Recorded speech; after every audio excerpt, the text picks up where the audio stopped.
এখানটায় না দাঁড়িয়ে পারলাম না বন্ধুরা। কত সুন্দর জায়গা দেখুন। মানে একটা আদিবাসী অধ্যুষিত গ্রাম আছে, গোটা 15 বাড়ি আছে দেখতে পাচ্ছি আমি। আমরা সুখে আছি নাকি ওরা সুখে আছে আমি ঠিক বলতে পারবো না, আপনারা অবশ্যই কমেন্টে জানাবেন। আর এখানে দেখুন ছোট্ট একটা জলাশয়ের মতো, যেখানে চাষাবাদের জল হয়, তো সেখানে হাঁস খেলা করছে। একদম পাহাড়ের কোলে এই গ্রাম। আর এই রাস্তা চলে যাচ্ছে আজকের ডেস্টিনেশন থরকাদহ।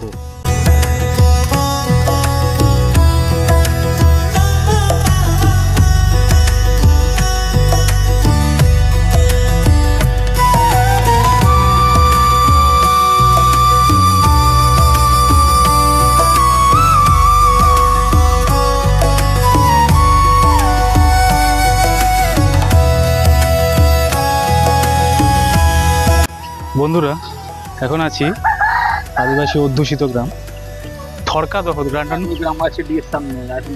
আচ্ছা, এটা আইসিডিএস সেই গ্রামের সেন্টার।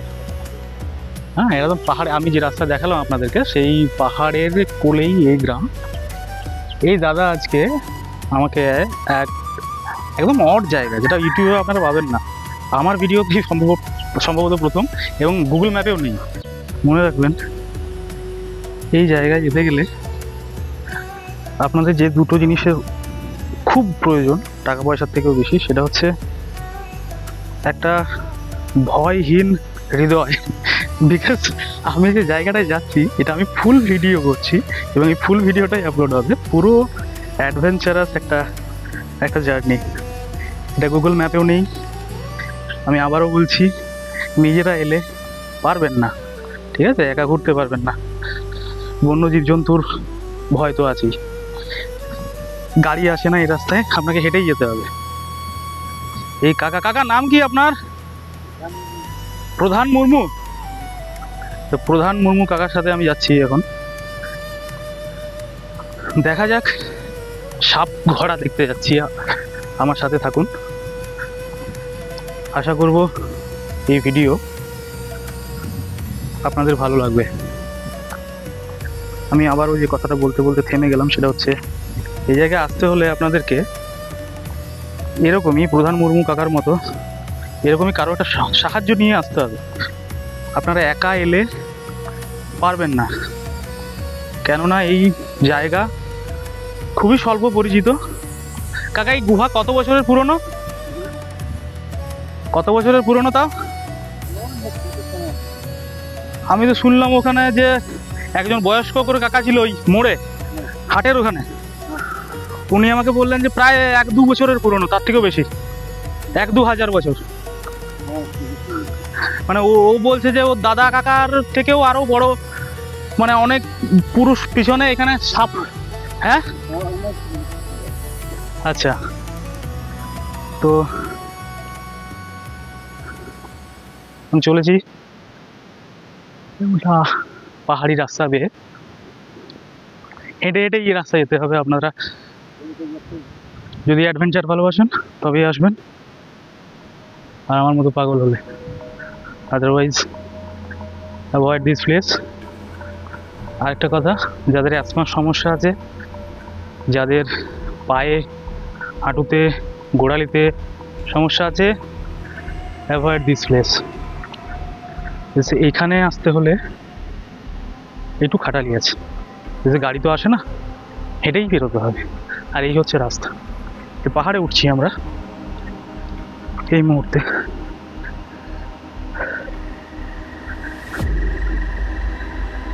দেখতে থাকুন ভিডিও। বাঘ ভালুক নাই তো? হাতি এগুলো থাকে না? আচ্ছা, আপনাদের কি কাজ এদিকে?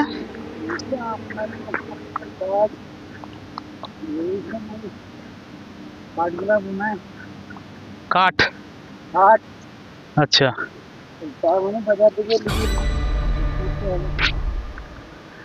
আচ্ছা।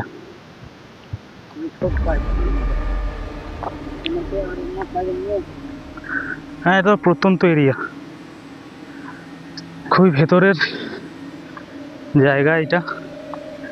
এখানে আমি দেখছিলাম আসার সময় ধান চাষ হচ্ছে দুপাশে, কতটা হয় জানি না। তা ধান চাষ হয়?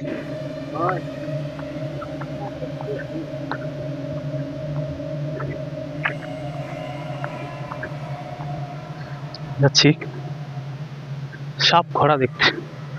এবার আপনারা বলবেন হয়তো যে এই জায়গাটার সন্ধান আমি কোথায় পেলাম, গুগল ম্যাপেও নেই, আমি এই তল্লাটে আসিও না, তারপরেও এই জায়গার সন্ধান আমি কোথায় পেলাম। তো বন্ধুরা, এখানে আমার এক সহকর্মী ইউটিউবার বাঁকুড়ার, আপনারা হয়তো ভিডিও দেখেও থাকতে পারেন, নির্মাল্যদা, উনি এই জায়গায় এসেছিলেন এবং উনিও মানে উনি একজন হার্টের পেশেন্ট, তারপরেও উনি এতটা ঝুঁকি সংকুল একটা রাস্তা পেয়ে উঠে এই জায়গাকে এক্সপ্লোর করেছিলেন। একদম ভার্জিন জায়গা, কেউ আসে না। আমি আপনাকে লিখে দিতে পারি এই জায়গায় কেউ আসে না। আমরা কাকাটি ঝাড়খণ্ড তো? আমরা এখন কোথায় আছি? ওয়েস্ট বেঙ্গল। আচ্ছা, এখন বেঙ্গলে আছি, একটু পরেই আমরা ঝাড়খণ্ডে ঢুকে যাবো। হ্যাঁ, একটু রাস্তা গেলে আমরা ঢুকে যাব ঝাড়খণ্ডে। যারা ছোট থেকে আমার মতো বিয়ার গ্রিলসের ম্যান ভার্সেস ওয়াইল্ড দেখেছেন আর মনে মনে ভেবেছেন কাশ যদি আমি এটা করতে পারতাম, তারা এই জায়গায় আসতেই পারেন, নো ডাউট। তবে আমার মতো এতটা পাগল না হলেও চলে, আমি একাই চলে এসেছি। আপনারা প্লিজ মানে অ্যাটলিস্ট দুজন আসুন, একা আসবেন না এদিকে, ঠিক আছে? যাই হোক, এই প্রধান মুর্মু কাকা বা এই ধরনের যেসব মানুষজন থরকাদহ গ্রামে আপনারা পাবেন, আমি রিকোয়েস্ট করব তাদেরকে যথাযথ পারিশ্রমিক দিয়ে, মানে উনি নিজের কাজ ফেলে আসছেন এখানে আপনার সাথে, পারিশ্রমিক দিয়ে ওনাদেরকে সাহায্য করুন, ঠিক আছে? এই অঞ্চলে কাজ নেই একদম। আর এই জায়গাগুলো এক্সপ্লোর করার আমার কারণ এটাই, যাতে ট্যুরিস্ট আসে এই জায়গায় এবং ওনাদের কাজ বাড়ে। যত ট্যুরিস্ট আসবে এদিকে এই অঞ্চলে, কীরকম বিপদ সংকুল রাস্তা দেখুন আপনারা। আমরা ঢুকে গেলাম ওয়েস্ট বেঙ্গল ছাড়িয়ে ঝাড়খণ্ড। এখন আমি পা দিয়েছি, এটা ঝাড়খণ্ড, ঠিক আছে? তো এটা আপনাকে পুরো পাহাড়ের ওপাশটা ওয়েস্ট বেঙ্গল, পাহাড়টা উঠলাম, আবার একটু নামছি, এখন যাচ্ছি এখন যাচ্ছি ঝাড়খণ্ডে। আমি আপনাদেরকে আগেও রাস্তাতেও দেখালাম, ওখানেও আমি বর্ডার পেয়েছিলাম আমার আগের ভিডিওতে, আপনি যদি দেখে থাকেন সেখানেও আমি পেয়েছি ওয়েস্ট বেঙ্গল ঝাড়খণ্ড বর্ডার রাস্তার ওপর। বাট এটা হচ্ছে পাহাড়ের ওপর, এটা একদম পাহাড় স্টিপ হিল পেরিয়ে আপনাকে এই জায়গায় আসতে হবে। এবং আপনি দেখতেই পাচ্ছেন পুরো রাস্তা ভিডিও করছি আমি, একটা লোক নেই, লোক তো দূরের কথা, এদিকে কেউ আসে না, বিকজ এটা এরকমের জায়গা ভাই, কেউ আসে না এদিকে। আমার ভিডিও দেখে যারা আসবেন তাদের একটা সতর্ক না করলেই নয়, এখানে কিন্তু কোনো সেলফোন টাওয়ার থাকে না, খুবই কম, নিকৃষ্ট, মানে পাবেনই না, খুঁজতে হবে আপনাকে হন্যে হয়ে, তবে হয়তো আপনি একটা সেল টাওয়ারের একটা দাগ হয়তো পেতে পারেন কোনো একটা জায়গায়। সো এখানে যখন আসবেন আপনারা যথেষ্ট সময় নিয়ে আসবেন, বাড়িতে যাতে চিন্তা না করেন। দ্বিতীয় কথা, গ্রুপে আসবেন, খাবার নিয়ে আসবেন, বা আমি খাবার দেখাবো, এখানে একটা জায়গায় খাবারও আছে, সেখানেও আপনারা খেতে পারেন যদি আপনারা দুপুর করে আসেন। তো বাকি এই হচ্ছে রাস্তা, এই মুহূর্তে যাচ্ছি এরকম একটা রাস্তায়, একটা পুরো পিন ড্রপ সাইলেন্ট, একটা আমি ঝর্ণার আওয়াজ পাচ্ছি। কাকা ঝর্ণা আছে এখানে? হ্যাঁ, একটা ঝর্ণার আওয়াজ আমি পাচ্ছি, খুব স্লো, মাইকে আসবে না, বাট আমার কানে আসছে। হ্যাঁ, তো এই হচ্ছে ব্যাপার। ভিডিওটা এত কষ্ট করে বানাচ্ছি আপনাদের থেকে অ্যাটলিস্ট একটা শেয়ার তো এক্সপেক্ট করতেই পারি। আমার অবস্থা দেখে বুঝতেই পারছেন যে এখানে আসা চারটিখানি কথা তো নয়। ছোটনাগপুর মালভূমির কি প্রকৃতি সেটা হাড়ে হাড়ে টের পেয়ে যাবেন এই জায়গায় গেলে। এইভাবে নামতে হবে, গিয়ে কাকার কতটা আর একটু আছে, এইভাবে যেতে হবে। এটা কোনো রাস্তা নেই, আমি আবারও বলছি, এটা কিন্তু পায়ে চলে চলে। এই যে কাঠ, ওই কাকারা কাঠ নিতে আসে, হ্যাঁ, ওনার স্ত্রী বা আরও গ্রামের আদিবাসী মহিলারা পাতা কুড়াতে আসে, তো তাদের পায়ের এ দিয়ে এবং জল, পাহাড়ের যে ঝর্ণার জল নামে যখন বৃষ্টি হয়, সেই জল, সেই স্রোত এ দিয়ে কিন্তু এই এই রাস্তা তৈরি। এটা রাস্তা নয় অ্যাকচুয়ালি, মানে যা যেটা দিয়ে নামছি সেটাই তৈরি। হ্যাঁ, খুবই বিপদসংকুল রাস্তা। আমি আবারও বলবো আপনাদের সবাইকে, যারা অ্যাস্থমার পেশেন্ট, যাদের হাঁপানির সমস্যা আছে, যারা একটু আধটু মানে হাঁটুতে ব্যথা, গাঁটে ব্যথা, এইসব ব্যাপার এগুলো যাদের আছে, এই জায়গাটাকে তারা অ্যাভয়েড করলেই করতে পারেন। বিকজ খুবই দুর্বিষহ জায়গা, একদম ভার্জিন প্লেস। আমার মনে হচ্ছে পর্যটক বলতে সেই নির্মাল্যদা এসেছিল, আর তারপরে আমি আসছি সেই নির্মাল্যদার পর সম্ভবত। বাকি প্রধান কাকার সাথে যাচ্ছি, গায়ের মোড়ল প্রধান কাকা, তার সাথে যাচ্ছি। উনি আছেন বলে হয়তো ভয়টা লাগছে না, বাকি উনি না এলে হয়তো আমি আসতেই পারতাম না, মানে এটার কোনো তো রাস্তা নেই। এই হচ্ছে ব্যাপার স্যাপার। এই দেখুন এদিকে হয়ে আবার এটা আবার রাস্তা নেই, এটা আবার কোথায় নামছি আমি নিজেও জানি না। চলুন যাওয়া যাক। হ্যাঁ, এই যাচ্ছি বন্ধুরা সাপ ঘোড়া দেখতে। জায়গাটা গেলে আপনারা বুঝতে পারবেন আমি এত কষ্ট কেন করছি। শোনা যায় এই জায়গাটা, মানে আমি যেখানে বসেছিলাম এর আগে, সেখানে আমি কথা হচ্ছিল আমার, হ্যাঁ, তো ওখানে একজন বয়স্ক মানুষ বসেছিল, বয়স্ক কাকা, তিনি আমাকে বললেন যে এই জায়গাটা প্রায় 2000 বছরের পুরনো একটা গুহা। এই গুহার মুখ আবার অন্যদিকেও আছে। হ্যাঁ, তো এই গুহায় একটা ছোট্ট পাহাড়ি ঝর্ণা পেরোলাম। এই গুহা সাপ ঘোড়া নামে পরিচিত, বা এদের কাছে সাপ ঘোড়া নামে পরিচিত, বা সাপ গুহা বলতে পারেন। হ্যাঁ, এই জায়গায় সাপ, বড় বড় সাপ, মানে আমরা যেগুলো হয়তো পৌরাণিক কথাতে পড়েছি সেরকমের সাপ এই অঞ্চলে, এই তল্লাটে, এই গুহার মধ্যে বসবাস করত। এই গুহার মধ্যে একটা পাহাড়ি ঝর্ণা, সামনে একটা পাহাড়ি ঝর্ণা আছে। আমরা প্রায় চলে এসেছি সাপ ঘোড়া।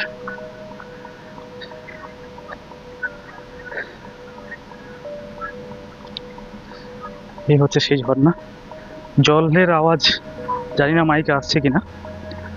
এই হচ্ছে সেই পাহাড়ি ঝর্ণা, যেটা মোস্ট প্রবাবলি পেরোতে হবে। যদি পেরোতে হয় আমাকে প্যান্টের আমাকে একটু গোটাতে হবে, নাহলে আমি পেরোতে পারবো না।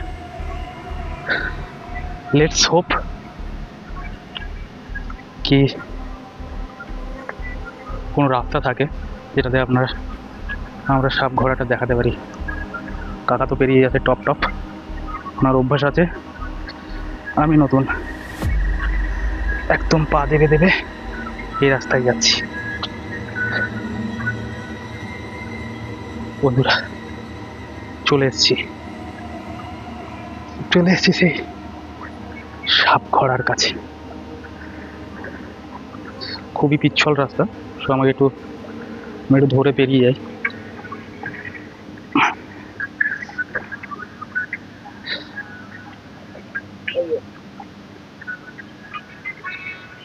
এই হলো বন্ধুরা সেই সাপ ঘোড়া। হ্যাঁ, আমি জানি না ক্যামেরায় কতটা দেখাচ্ছে, আমি একটু জুম করেও দেখাই আপনাদেরকে। হ্যাঁ, প্রচন্ড বড় গুহা, আমি খালি চোখে দেখছি।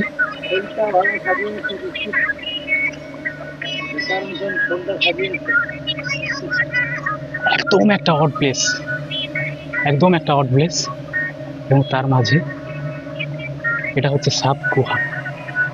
হ্যাঁ, এই যে কাকা উঠছে, আমি একটু ওঠার চেষ্টা করবো জুতোগুলো খুলে, যাতে আপনাদেরকে একটু ক্লোজ ফুটেজটা দিতে পারি। জয়, আপনারা বুঝতেই পারছেন যে এটা কতটা বড় এই গুহা। হ্যাঁ কাকা, এই গুহার ভিতরে কি বন্য জীবজন্তু থাকে? আগে কি থাকতো এখানে? বড় কি কি সাপ? ওটা অনেক বছরের পুরনো।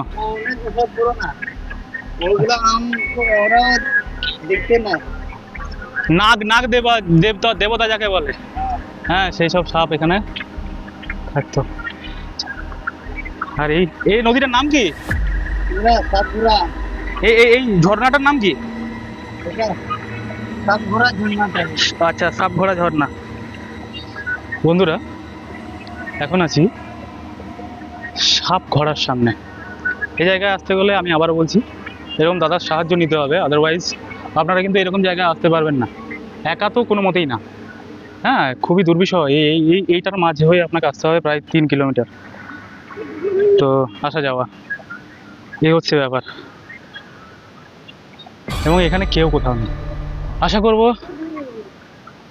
এই ভিডিওটাতে যে জিনিসটা আমি দেখালাম সেই জিনিসটা আপনারা আগে দেখেননি এবং ভালো লেগেছে আপনাদের।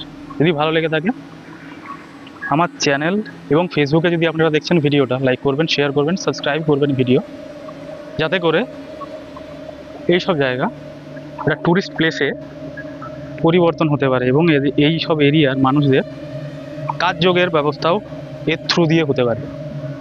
চলুন এবার ফেরা যাক, মানে এতটা রাস্তা এসেছি, এবার এটা আমাকে আবার ফিরে যেতে হবে। আশা করব এই সাপঘোড়া আপনাদের ভালো লেগেছে।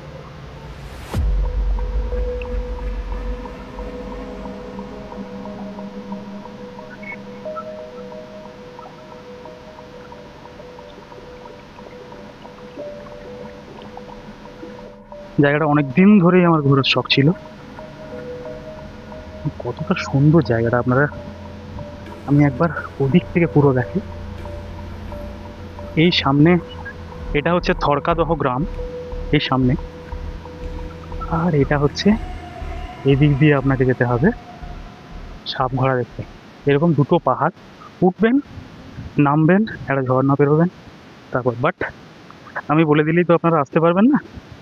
আপনারা একা এই জায়গায় কখনোই আসতে পারবেন না, ঠিক আছে? আপনাদেরকে আসতে হলে এরকম কোনো একটা গাইড নিয়ে আসতে হবে।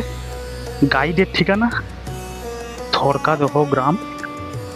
ভিডিওটা অনেক কষ্ট করে বানিয়েছি, আশা করব শেয়ার করবেন, কমেন্ট করবেন কেমন লাগলো আর কোথা থেকে দেখছেন। পরের ট্যুর প্ল্যানে এই জায়গা কি আদৌ রাখতে চান? আদৌ কি আপনারা অ্যাডভেঞ্চার প্রেমী?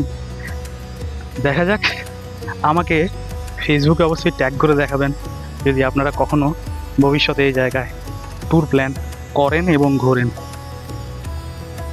তো এই হচ্ছে থরকাদহ গ্রাম। এখন আমি দাঁড়িয়ে আছি প্রধান মুর্মু কাকার কাছে, যেনার সাথে আমি গেছিলাম সাপঘোড়া দেখতে। কাকা,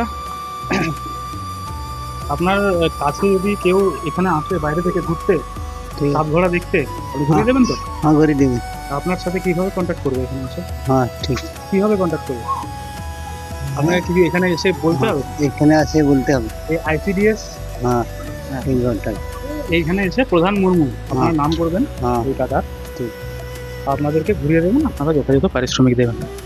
ধন্যবাদ আমাকে ঘোরানোর জন্য কাকা। বন্ধুরা, এই যে পাহাড়টা দেখছেন আমার পাশে, পাহাড় জঙ্গল, এই পাহাড়টা আপনাদেরকে টপকে ওই পাড়ে যেতে হবে সাপঘোড়া দেখার জন্য। এই হলো থরকাদহের রাস্তা। আর এই হলো সেই পাহাড়।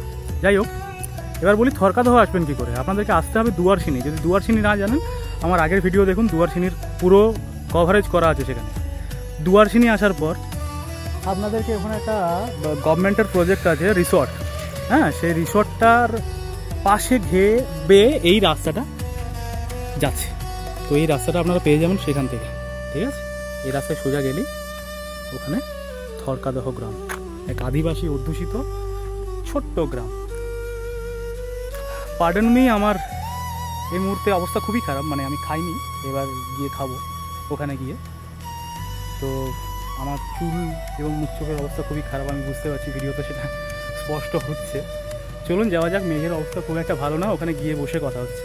আর যে জায়গাটা আপনাদেরকে দেখালাম সেটা দেখে আমিও মুগ্ধ, আশা করি আপনাদেরও ভালো লেগেছে। এবার বাড়ি ফেরার পালা। এক পথটা বৃষ্টি হয়ে গেল, এরকম একটা প্রকৃতির কোলে আমি এখন দাঁড়িয়ে। হাটের ভিডিও আপনারা আগেই দেখেছেন, হাটটা আমার পিছনে আমি ফেলে রেখে রওনা হচ্ছি বান্দোয়ানের রাস্তায়। বান্দোয়ান থেকে মানবাজার হয়ে আমি ঢুকে যাব বাঁকুড়া। বন্ধুরা, ভিডিওটা যদি ভালো লেগে থাকে অবশ্যই শেয়ার করবেন আর কমেন্ট করে জানাবেন যে কোথা থেকে ভিডিওটা আপনি দেখেছেন, ভিডিওটা ভালো লেগেছে কিনা।